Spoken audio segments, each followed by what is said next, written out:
Hello and welcome to Perspectives. It's an interesting day, a monumental day, a great landmark in the history of Pakistan.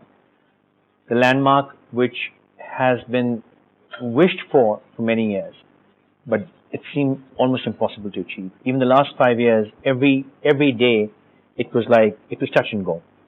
But finally, a democratically elected government has seen its cycle, has seen its life, and there will, God willing, be a safe, clear, clean transition to a new democratically elected government, which is a great milestone for Pakistan.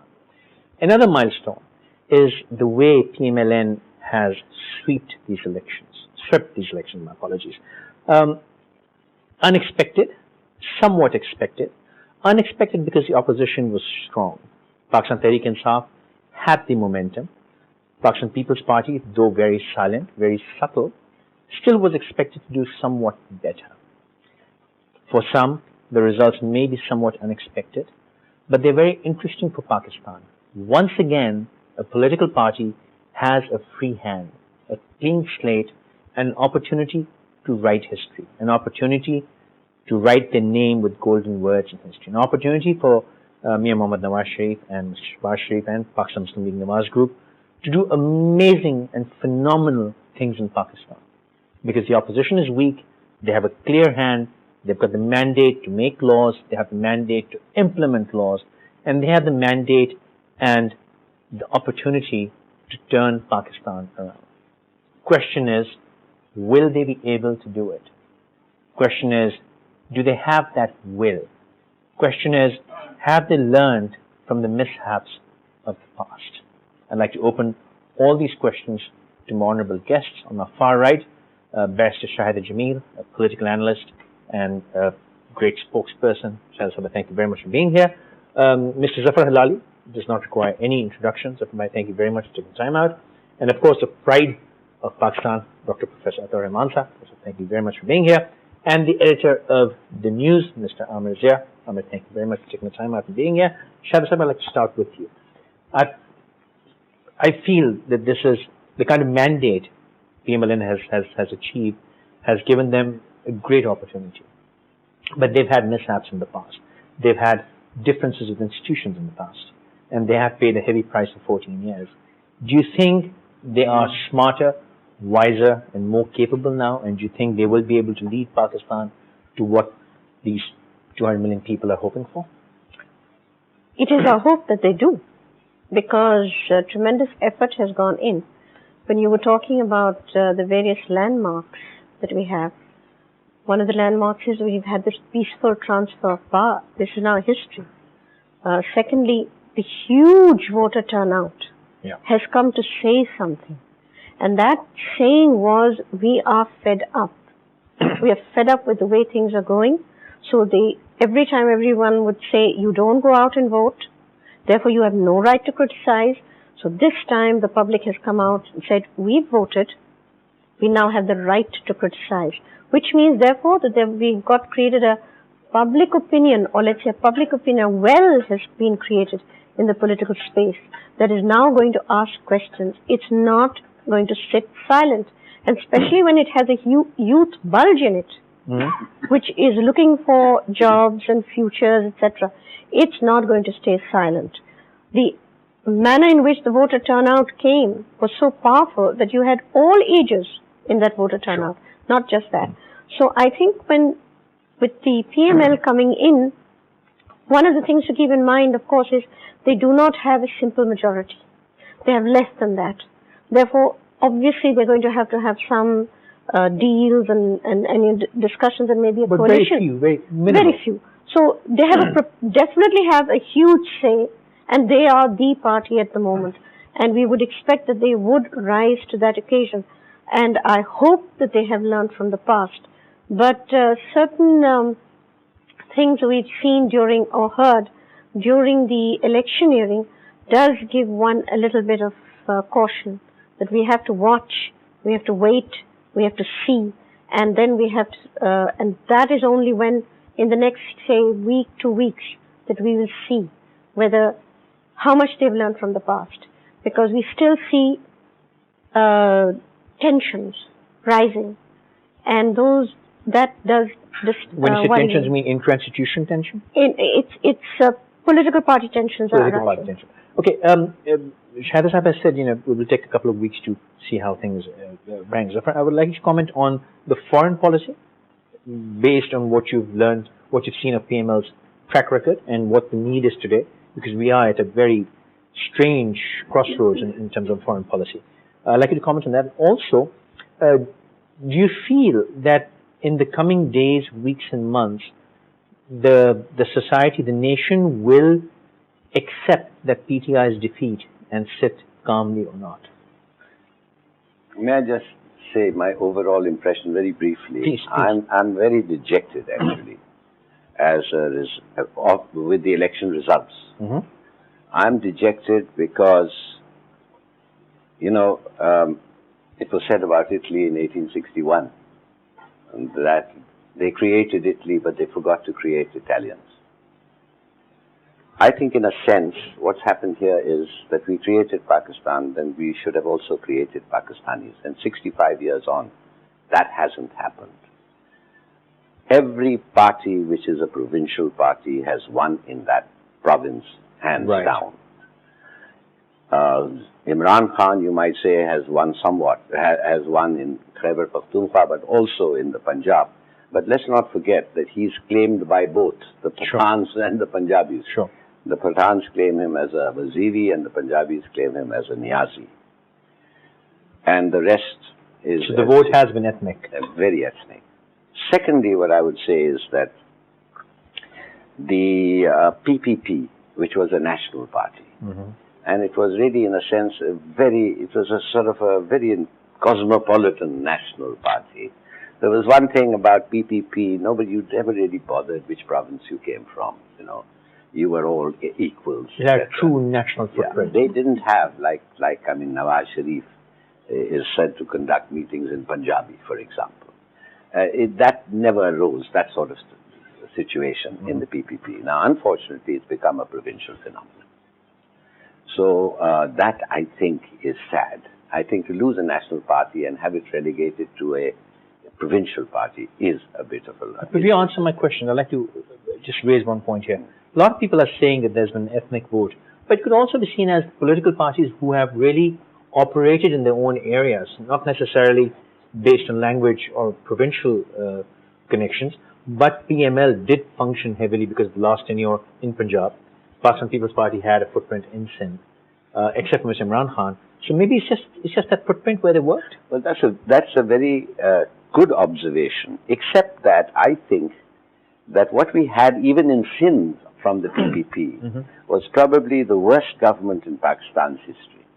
It was corrupt, it was inefficient, it was inept, and here is that party, winning handsomely, very handsomely in Sindh, and there is no other party even within hailing distance of the PPP. There's just a second choice. Notwithstanding the performance, and the second party is the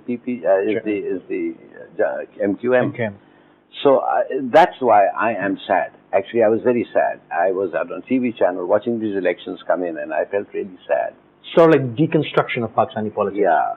Okay. Foreign relations, so would you comment on that? I see that's going to be very interesting. I think there might be a lot of clashes there. You see, if Imran Khan becomes the chief minister of the frontier, he has said clearly, he says the first thing I'm going to do, he can't because he's the chief minister, not the prime minister. But he said the first thing that I would do is to shoot down the drones, and the second thing, withdraw the army from the two Waziristans.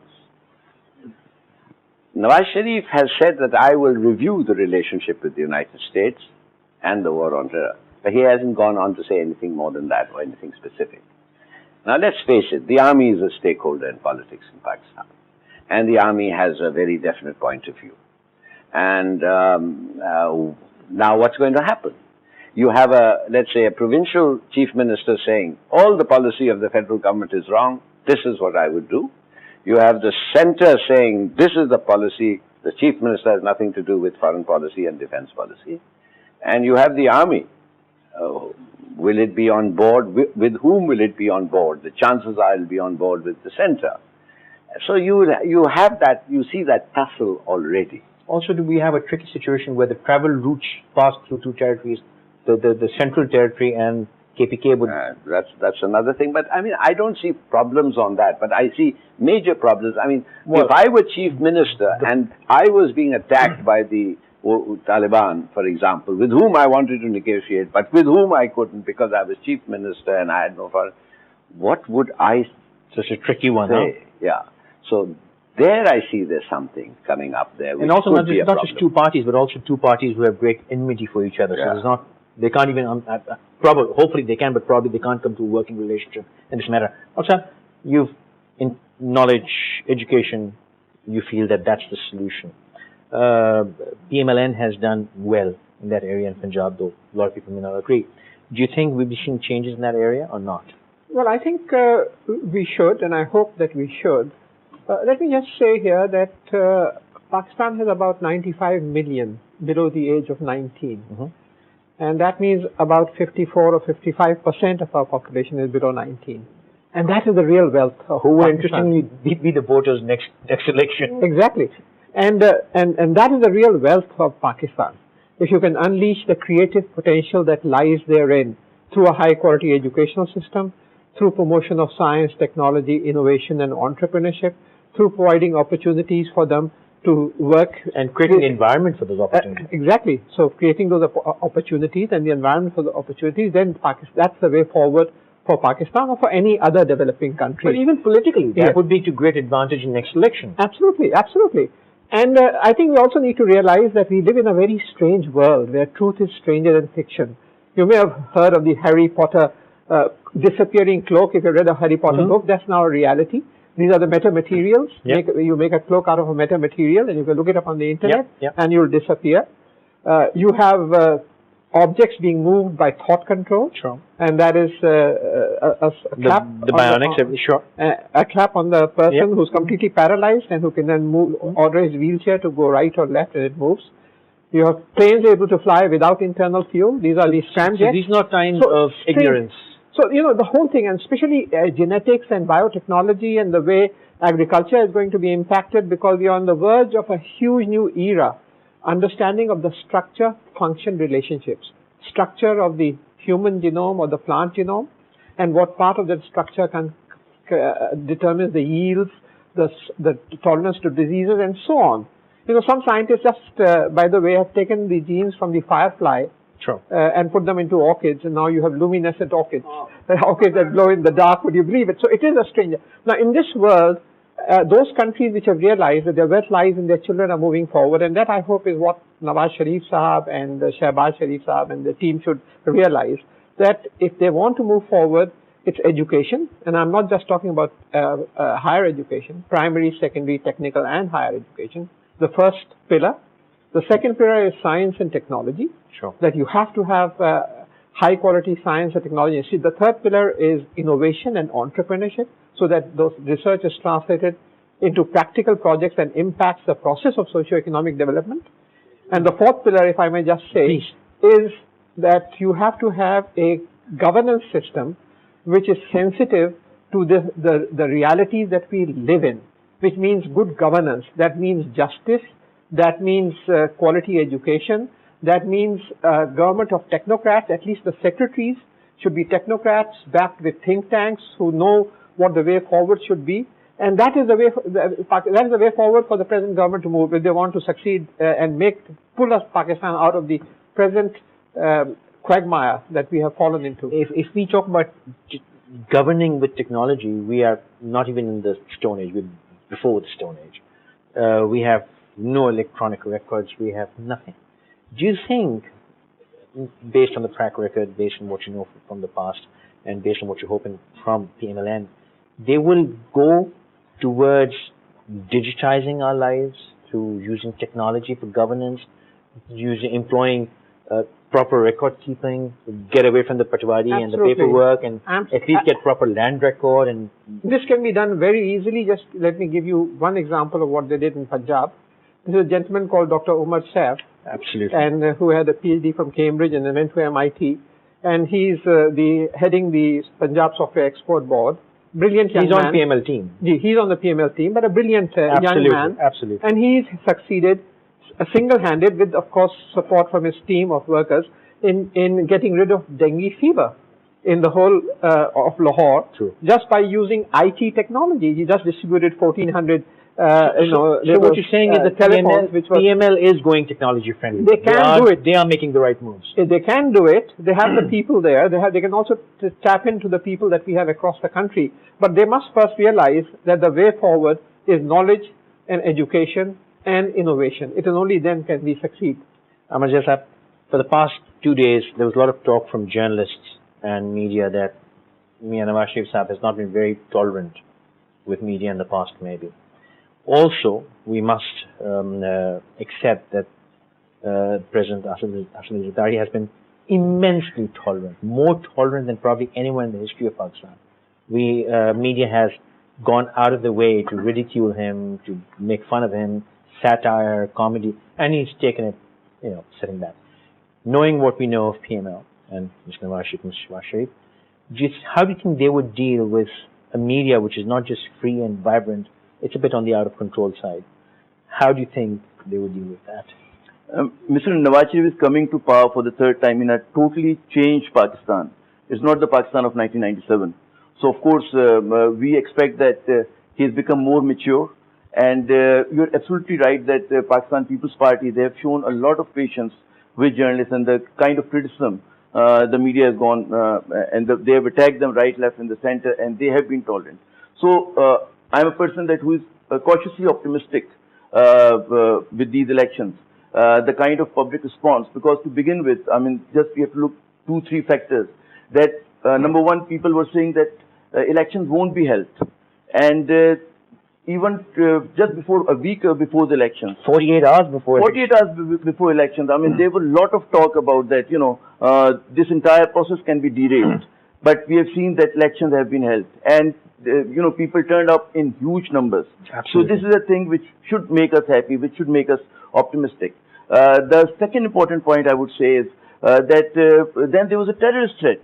Yeah. And there were Taliban lurking all the time, and they were blowing up bombs. They were bombs, and they were targeting the liberal political parties. Still, people were not afraid. They did not sit in the home. They came out and they voted. So this is another thing. And just the sheer number of attacks on election day. On the election day, around 50 people were killed.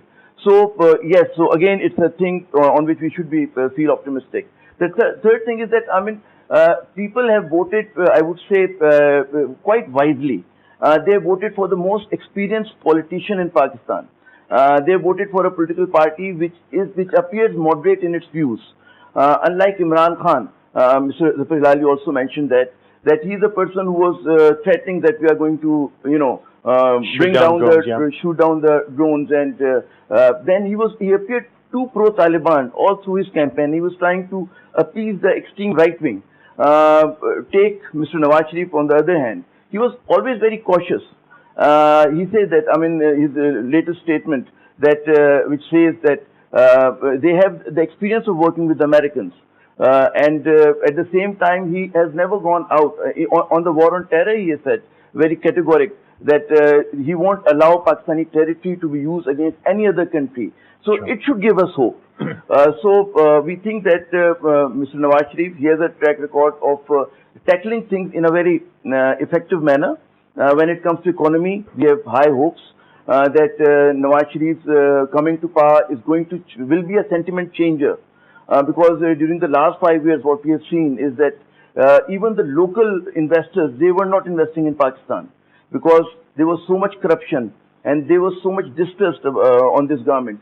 So we hope that Nawaz Sharif will be able to inspire confidence, bring local investors on board, and once local investors will start investing, then it will open way for the foreign investors as well. And he's always been industry friendly. He has been industry friendly. Open foreign exchange, the green channel, and he's a withholding tax. He's a person who is pro-privatization.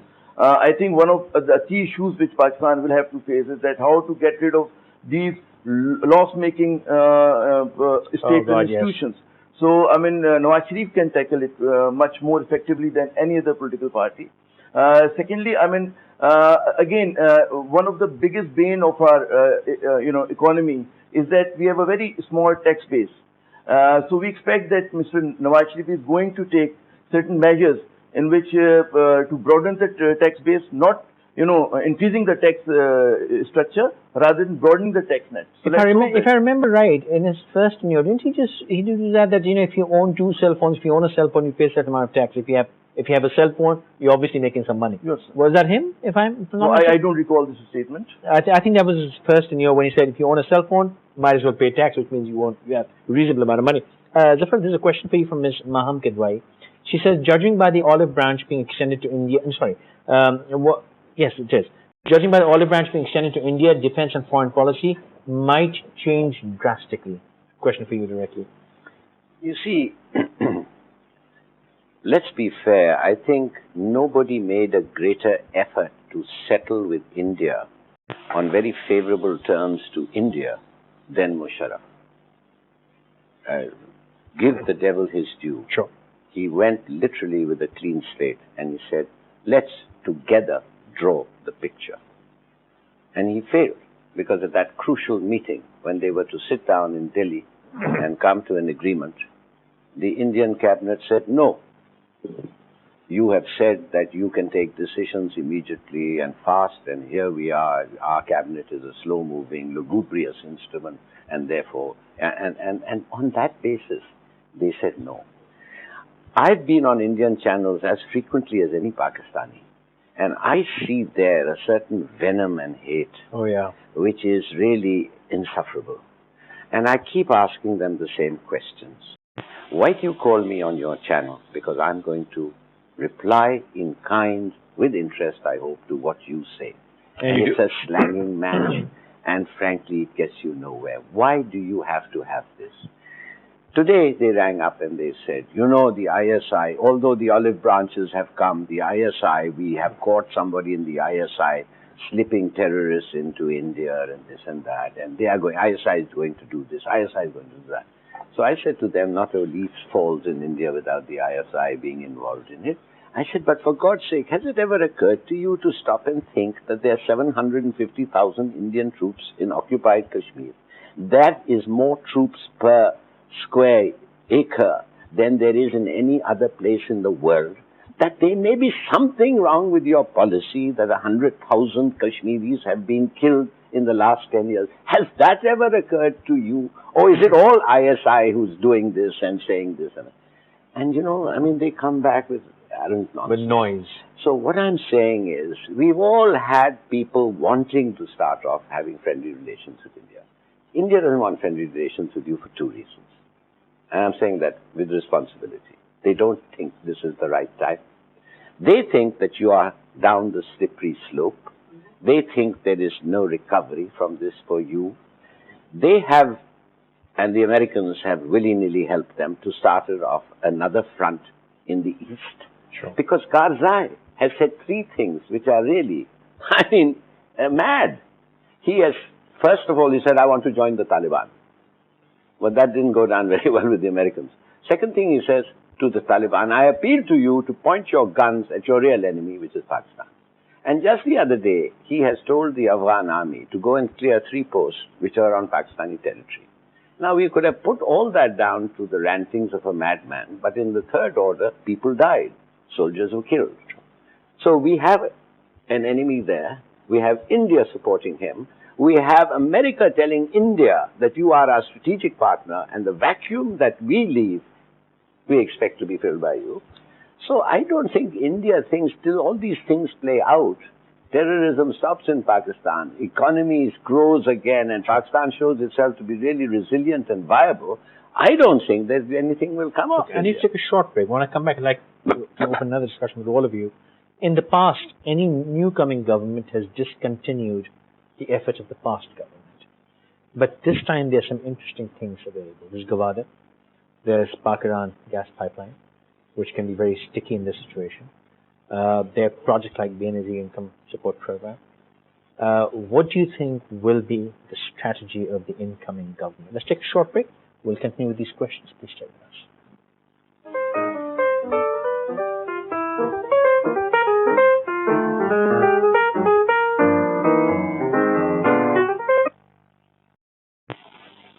Thanks for staying with us. You're watching Perspectives. What next? That's the question. What to expect Zafar, again, Mohammed advised another question which I'd like to open for all of you. As we said earlier, that there's been division because of the vote. There's been regional or language based. What she's asking is, will that divide Pakistan dangerously? Or there is some way where we can come together and reunite, and how will things move forward? Certainly, it is an extremely slippery slope because of the major change in structure that has come through the 18th Amendment. That has given certain powers which could result in their being used in a negative manner. And the manner in which as we are all saying, that they have been localized, so they'll be parochial. And that parochialism will then reflect through the 18th Amendment, the powers that they have been given. That's one danger we have. And the thing that I fear very much is that what is the reason why they got localized? One of the factors we have ignored is they couldn't go out and actually mobilize the vote. So they were to that largely because of the fear factor, the security factor, So sort of boxed in. Boxed in. So all the parties were boxed in to that extent, and that is why you've got this boxing effect that is coming. But still, we have this huge majority, at least the PML-N has, and it's going to be a major challenge for a statesman. Literally, this is how a statesman will have to move forward to bring everybody together as well. I think it's a huge testing issue that is coming up, and the manner in which we have destructed.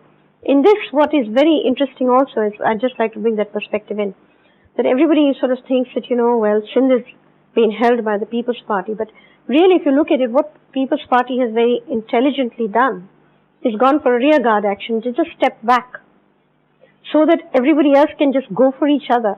Yeah. So that in the next, and maybe if things don't work out in a mature manner, we'll have a very premature second election. And they may re-emerge. And then they will emerge, because by then Bilawal too will have the age by which he can then move in, because at the moment he's still young, he can't get. So we can see that People's Party has made a very intelligent move. It's gone into a kind of hibernation, and everybody else is now on the mat to perform.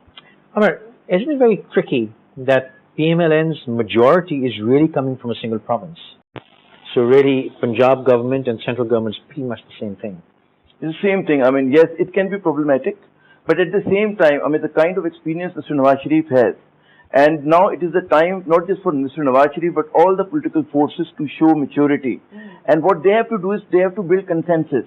Okay, I mean, there's no big federal party which has roots in all the 4 provinces right now. But at the same time, if these, ethnic pockets, they can come up with some sort of a workable relationship, and let's hope that they do, because they should know that, I mean, the voters of 21st century Pakistan, it's very cautious. I mean, it's very intelligent. They are, more holding their representatives more accountable. So at the same time, they have to deliver now, because they have to raise the bar of their performance. I mean, it's interesting, because the center has to deliver, I understand. But everybody else who's sitting in provinces, the three provinces, will take advantage of this division and just not come to cooperative terms. Yeah, this is a serious challenge, I agree. And this is where statesmanship will come in, of how do you make sure that you carry all the provinces along, and there's no sense of deprivation, that we are doing it just for Punjab or just for the center. For instance, there are major problems in transportation in Karachi, for instance. You see what chaos there has been.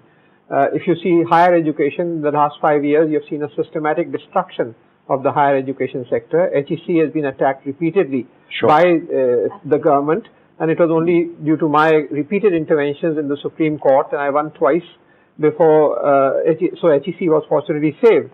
We have seen that wonderful program of the network of engineering universities that we were putting up with Germany and Austria in Lahore, with Sweden in Sialkot, with Italy and France and Korea in Karachi. All canned, right? Everything gone. Then the 4 law universities that we were putting up, gone. Then the National Commission of Biotechnology that I established, gone. The 18th Amendment made. The National Commission on Nanotechnology, which was established by me, gone. The highest level science and technology body, which was the National Commission PhD of, students were almost stranded. and that is why I resigned. They were stranded. There were about 5,000 students abroad. I was the chairman of the HEC. Their scholarships were withheld and they were withdrawn. So the issue that I would like to bring up again is that this is the opportunity now for Nawaz Sharif and his government to revive some of these programs. Shehbaz Sharif strongly supported the German and Austrian universities, for instance, when they were being set up. In fact, he supported it in the cabinet meeting which was held in Lahore. But now the proof of the pudding is in the eating. Let them now deliver and invest in education, invest in science, invest in innovation, and show that we have the talent. We can actually cash in on it. Sir, everybody's saying that, PML-N has to take everyone together, has to carry them and not let them feel left out. But my question is, no matter how hard they try, these other provinces, just for political advantage gain, will just not let him take them forward and not cooperate. The example you were giving of KPK, I'd like you to shed more light on that, because even if the central government wants to take them forward, the provincial governments could just not cooperate. Yes, but I mean, Just to make trouble. we don't factor in that people shoot themselves in the feet and in the foot. So let's not say that they would not like progress. Everyone would like progress. Okay. My fear is as follows, that you've been to Karachi and you've been to Lahore. Now, quite frankly, that difference is too much. It's unacceptable in a country. Given Karachi being the economic center, etc. Regardless, it is unacceptable to me that in this federation we have a city which is 30 years ahead of another city. Why has that happened? Don't forget, these are the things that ripped us apart in 1971. So, I think that, does Nawaz Sharif have the maturity? No. Does he have the capacity? No. Capability? No. Nawaz Sharif, we have seen in action 5 times. All his performances have had to be aborted halfway through. Not necessarily because of the army. The way he handled judges, the way he handled the president, the way he handled an army chief. Huh? But a 14-year gap of learning. Yeah, I think it's sometimes, when you are a young sapling, you can bend it in a particular direction, but after the age of 40, 50, to expect a man to change radically. Shahbaz Sahib, do you agree with that? I would like to bring a perspective here. I find this very unacceptable. Hardly about 35 years ago, well, maybe a little more, but at the time of Ziaul Haq, we noticed there was a huge wave that was created. You remember we had Nooriabad. Sure. Right. And we had all these entrepreneurs there. They were investing, they were being encouraged, and they were brought over there. And suddenly started this, it has to be local. Everybody local has to be here. Because everybody who is not local is not acceptable, is not welcome, etc., etc. And with it came kidnapping. With it came other fear factors. The result is Nooriabad shut down. There was a huge movement of, we are talking about Karachi being a business center, we made them run away.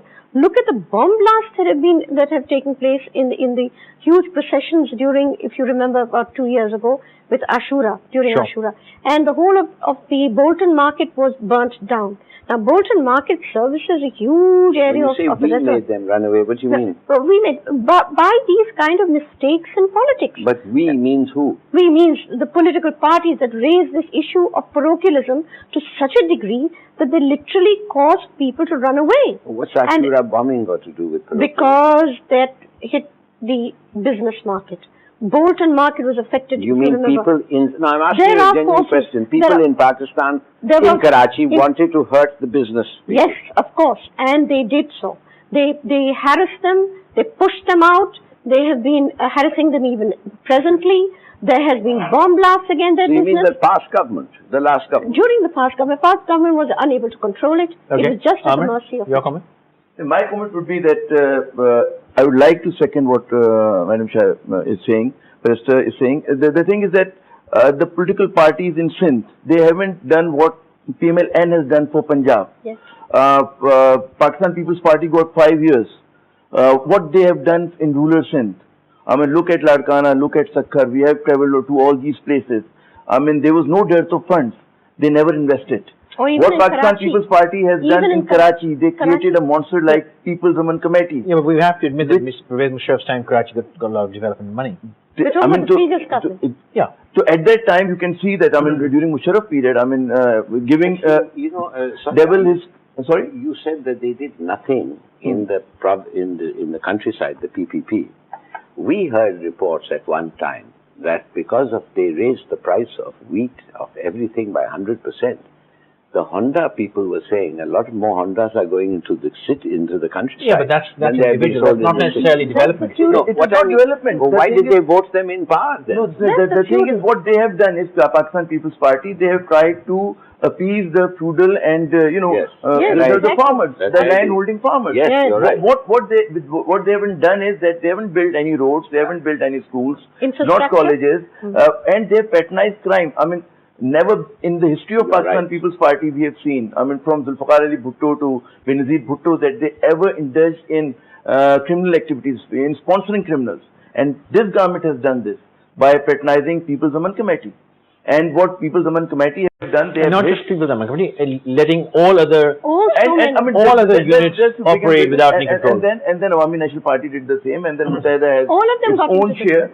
So, them. I mean, then we have to criticize those stakeholders which are, powerful in Karachi and in Sindh. Okay, but the question then is, Dr. Saab, from you as well, will that change, or are we seeing a serious divide between, like Zafar said, it's unacceptable that Lahore is 30 years ahead, but will we see a bigger divide now because of these differences? Well, I hope not. I think one must realize that the last 5 years has been the worst 5-year period that this country has ever experienced.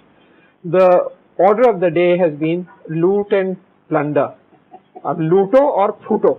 In one but I'm just telling you, according to the Transparency International Pakistan, the amount of loot and plunder that has occurred in the last 5 years is anything between 11,000 billion rupees to 18,000 billion rupees.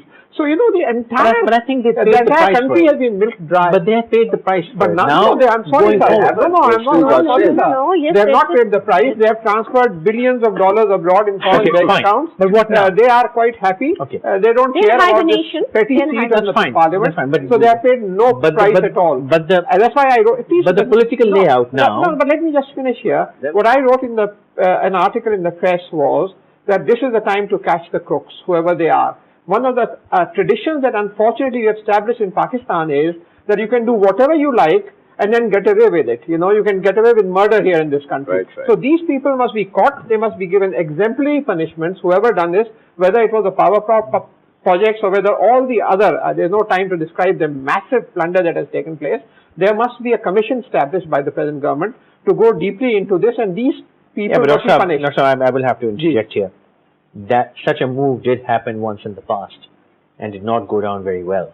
It created a massive disaster. But we have to go face this. Unless we do this, this will keep happening over and over again. That wasn't fair, that kind of move that Nawaz Sharif started with that. Yeah, so we can't really, that's not necessarily the But you just mentioned this, that will they do something about this huge, let's say, imbalance with so many of the Punjabi businessmen having to run away my question is and different twist creating to Lahore? it. My question is different twist to it. Even if they want to, will the provincial governments allow them to? They may not to create a political disaster. Let's say this: they have announced already that they must bring mass transit here into Karachi. They must create more, a business-friendly environment. They've announced it. This I noticed about 2-3 days ago. They promised Karachi. They can also think creatively by batching grants. The center can say, you give this, the province will give this money. How can you say that the province will run well with the same people who ruined the country? Yes. I just don't understand. But this is not just the province. There's Balochistan. I'm talking about the province of Sindh. I'm talking about all three provinces. But even then, I totally agree. I don't think they will be allowed to really do much. There is so much tension. Had the 18th Amendment not occurred, yes, it would have been a different story. But with the 18th Amendment on ground now, having created that structure.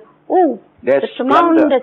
So every province is a fiefdom now. Faisal, I'll share Zafar Saab's concern. He's absolutely And a right. feudal That fiefdom. a country, I mean, look what Pakistan People's Party had done at the center, and now they have got another 5 years to plunder Sindh. Yes. So that is the biggest concern for us.